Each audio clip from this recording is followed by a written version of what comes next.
Let's say this bill doesn't pass and voters don't approve Right. this, and then we're still operating in what you and other leaders say is clearly unconstitutional. I think so, and if we can't convince the voters to go along on this, and they may not, I think this has been tried before and they didn't go along on it, so if they don't go along on it, then we'll go and elect judges like the Constitution says, or I think we should go and elect judges like the Constitution says, if we can't convince the people to change the Constitution.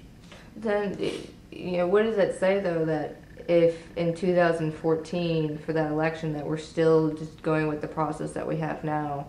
I mean, from a matter of principle, if you guys say that it's currently unconstitutional but aren't endorsing changing it to, for at least the time being constitutional. Sure. So you mean change it temporarily? Well, there's a good argument to be made for that. There really is, and I need to look over the long term.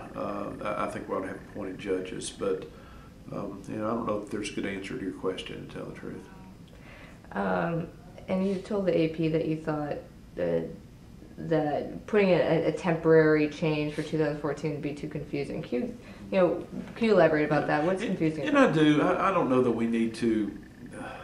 I don't think we need to confuse the process that much and have two radical changes just within a couple of years. So that's where I was coming from on that.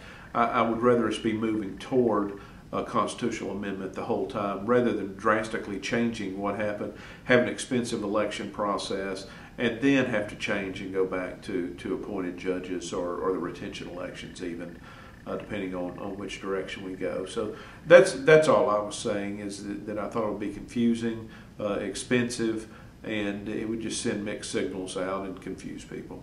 But we may have to do that. That may be what we do. And if we do, well, again, we'll survive it and move on to the next issue.